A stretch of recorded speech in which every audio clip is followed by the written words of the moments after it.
won his first contract for Commonwealth Steel on the understanding that facilities would be set up to service the contract. And the only facilities available at the time was just a large acreage of vacant land, which the company had purchased some months previously. So his ability was to arrange for a number of construction plans, clearing the site of trees and all the rest, and taking the client onto this new site, and getting the client to accept the fact that all this activity would eventually lead to a beautiful factory being built to service this particular contract. Of course, there was no money and no intention of doing it. In fact, that the client did accept, also because Franco had already a very proven reputation, having been the managing director of the Italian company that he represented here for 5 years. So he had a reputation. So I think on the strength of his reputation, the client accepted, the factory will be built. But in reality, and I was there in those days, in reality, the project was built in the open, under 35 degrees sun, and on a very rudimentary implements and tools. But it is true that the intention of building a factory was there. In fact, as this particular contract progressed, we started building the factory, which took possibly 12 months or 18 months to be completed. And of course, it did serve to service other contracts that were obtained in the meantime as well. But it was certainly a good proof of the capability of Franco in convincing people that he could achieve things, and was very successful. Of course, that was then the beginning of the expansion, of building first, and then expansion of Serventi plant, which I was associated very closely because I managed the development for almost this inception to at least 13 years later, when it was basically fully developed. It was an ongoing building while we were producing and servicing contract. There was always a team of people that would kept adding to the facilities so that they would become bigger, more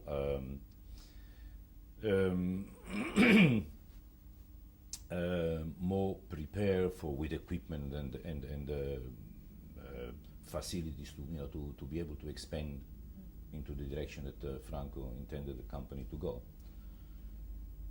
Of course, what is possibly not known by many people is that we also had to install a landing strip, because Transfield did get involved in the construction of, in the manufacturing really of an agricultural plane called the air truck. And again, in his visionary way, Franco believed that there was an opportunity in the country for this particular aircraft.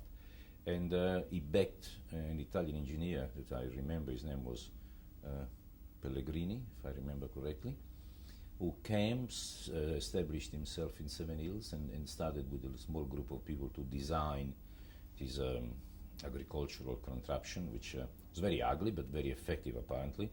So I was actually requested to install an 800-meter landing strip, which cut across the property, and which then serviced the manufacturing of the plane, the testing that had to be done, the landing and takeoff function that the plane had to comply with.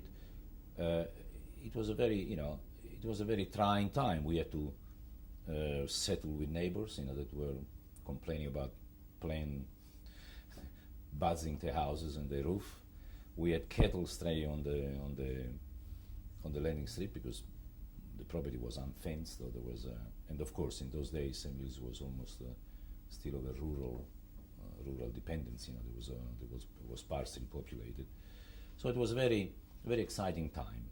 Eventually, the plane was built, and I think that if I remember correctly, Transfield built about 150, 160 planes, which have been sold throughout the world.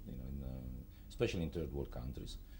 I don't know how many there are in Australia, but I think the majority of the plane were sold overseas. And I think construction ceased possibly 10 years ago. And I think there is one now left somewhere as a sort of a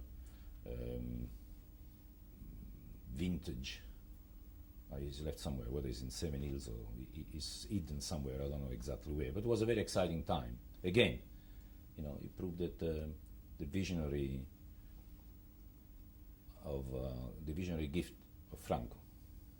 Tell me a bit more about this. But what was the company called? It was called Transavia. The company was Transavia. It's called Transavia. Just maybe let's go over to that.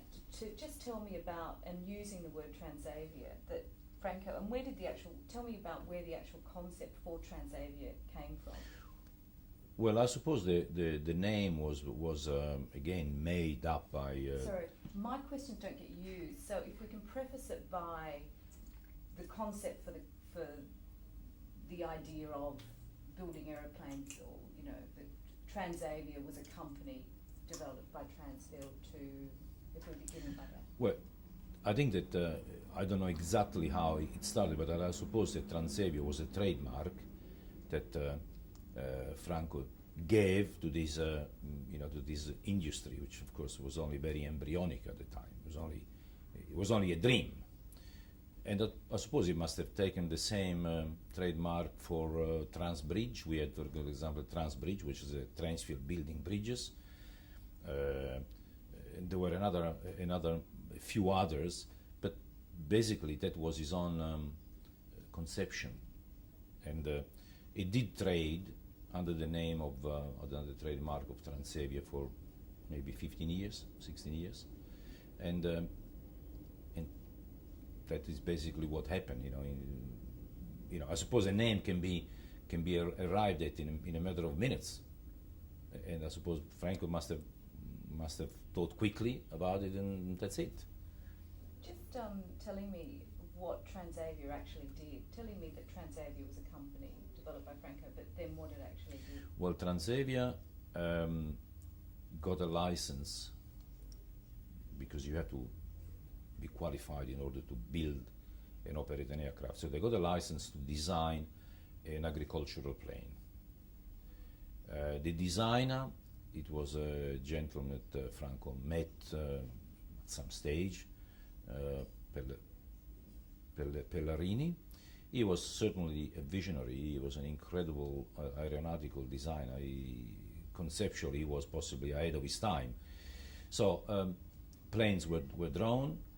A small factory was built again in Seven Hills, where a number of specialists, very few people, because the company never employed any large number of people. It was only at this peak, I would say that maybe 15 people, 18 people.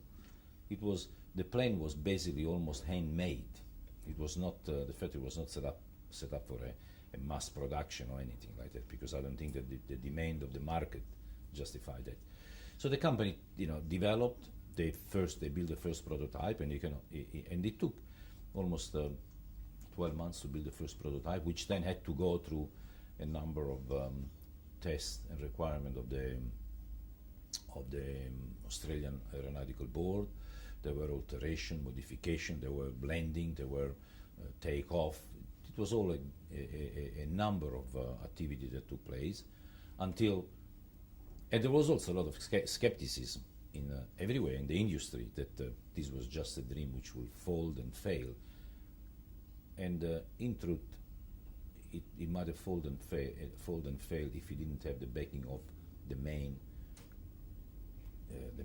Transfield, the main company, Transfield, and with, I think, the determination and personal involvement of Franco. I think he was determined to make it succeed. No one has ever succeeded in Australia in the aviation industry. There are no successful manufacturing of airplane in Australia. It's a very difficult field. But I think Transfield, Franco had the determination, and also it had the money to bankroll it. So the company did grow. As I mentioned, possibly 150, 160 planes were manufactured and sold throughout the world in the following 5 or 6 years. And as far as I know, and I'm not an expert, but from listening to what experts have said, it was one of the most efficient agricultural plane of its time. You know, the ratio carrying capacity was actually incredible for those days. The plane was carrying more fertilizer than the weight of the plane. So, you know, it was the weight to ratio was very, very effective. But I don't think Franco was able to get any government assistance, which it would have been the key to set up a much bigger and a much more competitive industry, you know, to be able to export on the international market. I think that the political will was not there. But once again, Franco made a success of it, and this company survived for how many years? Tell me how long. I think that from Transavia to the very end, and I was there all the time. I might be not exactly in recording the time, but at least 15, 17 years. Just telling me that again without the preamble. Just the company did function for about 15 to 17 years of actually manufacturing. So the production was basically down to maybe plane a month, and was basically done on pre-order, so that they would manufacture only when they had a buyer lined up, or at least an option. After that, the company was, when the manufacturing ceased, I think the company kept on going for at least the name and the servicing for another 5 or 6 years. So the whole history of Transavia stretches over a period of between 20 and 25 years.